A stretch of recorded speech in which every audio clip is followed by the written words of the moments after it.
Hi, my name's Kramers. Welcome back to the cave. It's a pleasure that you're here. I hope by the end of this video you'll understand why tip overlays are important and how to actually install them or glue them onto your bow. Let's get right into it.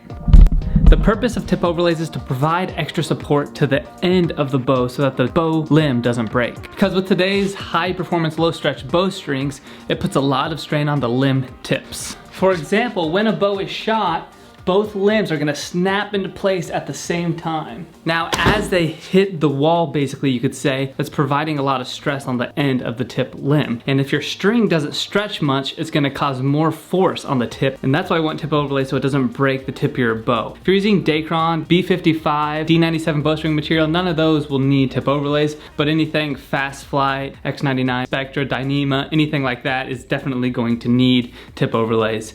So I'm gonna show you how to put on tip overlays today. So with the more stretch bowstrings, the reason we don't all just shoot them is because they're a lot slower. And when you have a slower bowstring, your arrow arcs a lot more in the air, which makes it harder to shoot if you're shooting gap or I guess any method you're shooting. So it's nice to have a flatter trajectory arrow. It's a lot easier to shoot that way. Due to that, if you're shooting wood bows, even on fiberglass bows, they have fiberglass tip overlays normally, or a mix between fiberglass and wood. Tip overlays are important so that your bow doesn't blow up on you. If you make bows like me, it's a good idea if you don't have a tip overlay to not cut into the back of the bow. I've got an Osage bow here and there is no string groove on the back of the bow because that would just thin it down too much, and then also it'd be violating those growth rings, which could make the bow weak in that spot, causing failure. So that's another benefit to having tip overlays, is that you can cut in the back of that string groove, and that gives the string a very secure, solid place to go. The exception to that is like the pallet wood tie bow we made not too long ago. We did a Mogulbet style bow.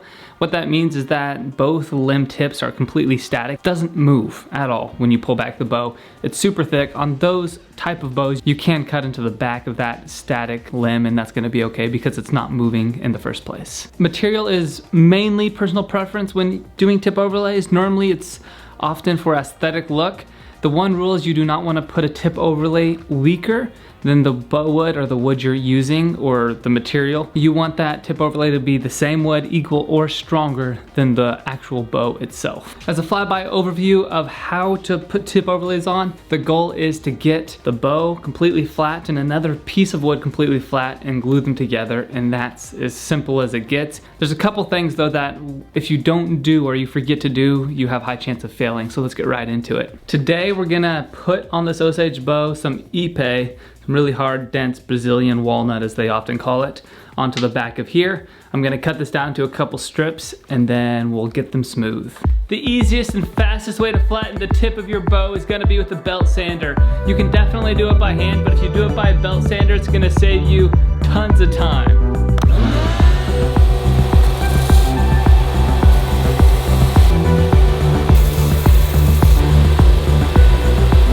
We have got these flat, they mate together perfectly, and there's no gaps. I can't see between it, and that's the goal. You do not want to see between there.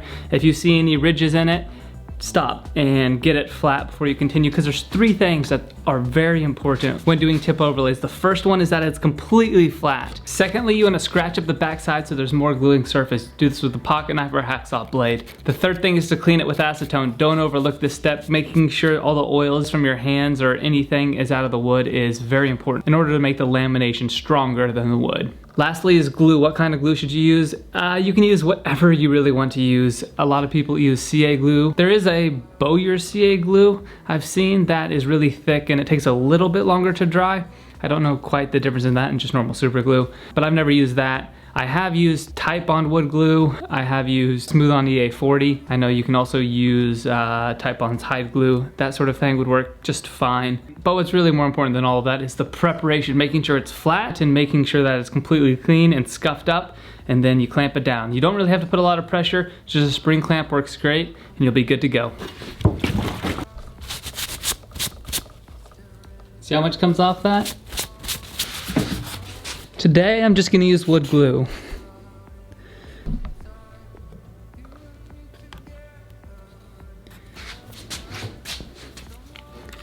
Couple spring clamps should be plenty of clamping pressure for this. Let it dry and then we can shape it. And if you want to get an awesome contrasty layer look with a dark and a light wood, I would suggest to go ahead and glue them up in a big block like this, and then you can break them down into your tip overlays, and that's much easier than gluing this small piece up. I've tried to glue, see, this is what, 1, 2, 3, 4 laminations. I've tried to glue 4 laminations onto the bow at the same time, and all these pieces just slide around so much. It just makes it so much easier to do it in 2 steps, and then you can have a ton of tip overlays all at once. 1.5 inches long, just over 1/2 inch thick, and then the width depends on the bow I'm making. This one's just gonna be right over 1/2 inch as well.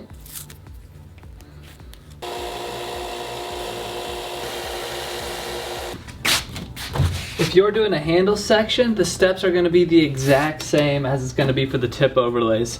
I'm gluing up the handle section on this bow, so I'll glue up the tip overlays here as well. First thing is to get it flat. Secondly, scratch it up in random directions. Lastly, acetone it. This time I'm gonna use Smooth On EA40. That's actually my favorite glue now, and I find it to work the best for pretty much everything. All right, it's time to shape this.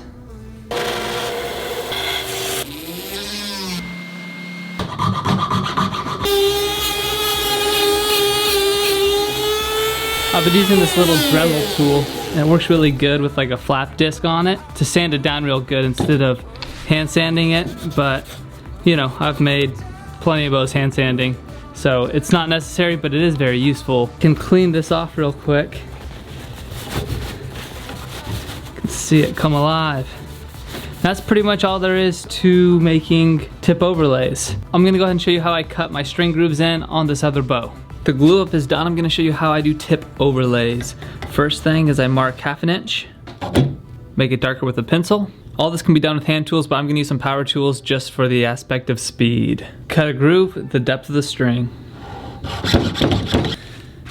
That should be good. Flip it on its side. I'm gonna grab a square and do a 45-degree angle. If your tip is a reflex, you're gonna wanna adjust accordingly. This is a part people forget all the time. When the string is at brace height, it's about that 45-degree angle, but when it's drawn, it moves like this. So there is some movement, and a lot of people don't account for that, and it makes the string kind of bend like so. So in order to account for that, when it comes out to about there, it's gonna be like so. And so the groove isn't just gonna be one groove, it's going to start small and then be wide at the bottom so that it allows for that string to move back and forth. It's getting deep enough in order to hit the other line. I'll just grab a hacksaw, clear out the excess material with a utility knife.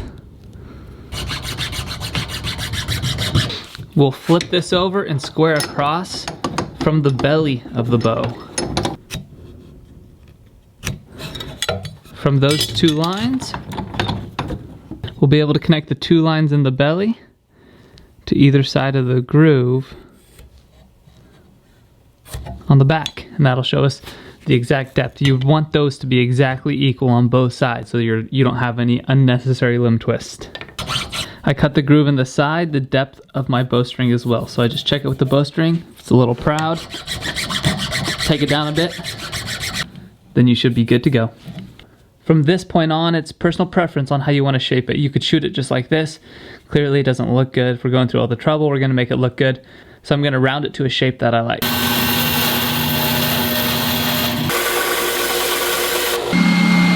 Next, I use the orbital sander to get it just more round, more smooth, and take off a little more material.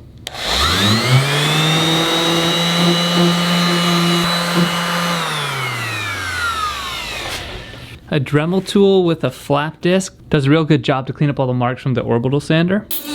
Next, it's time to finish up with hand sanding. When you're working on the grooves, you can grab your chainsaw file and wrap your really fine grit sandpaper in it to clean up the grooves a lot better. The best you want to sand with the grain of the wood, and that'll help you get a better finish.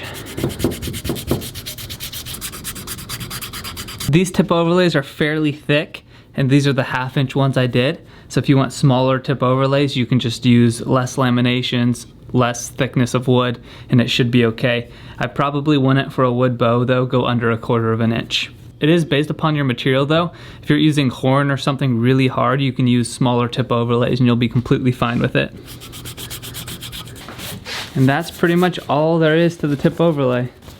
clean it up here so you can see it a little better. I'll put the finish on the tip overlay when I put the finish on the rest of the bow, and then clearly you can sand it as much as you want. I haven't even got all the sand marks out on this, but for demonstration, that's how it turned out. I hope this video was of some benefit to you. Thank you guys for subscribing. Everybody who's here blows my mind, like seriously, I can't thank you guys enough. I hope I'm able to add a little bit of value or knowledge from my experience to you guys. If you want more from me, you can subscribe. Also, if you're interested in a bowstring, maybe a tailoring bowstring if you're making bows, or in bows, you're gonna wanna check out KramerAmmons.com. That's where I sell all my products, and I'll announce things on YouTube and Instagram if you wanna keep up to date to let you know when I'm gonna be selling some new bows. Thanks for being here. You guys are awesome.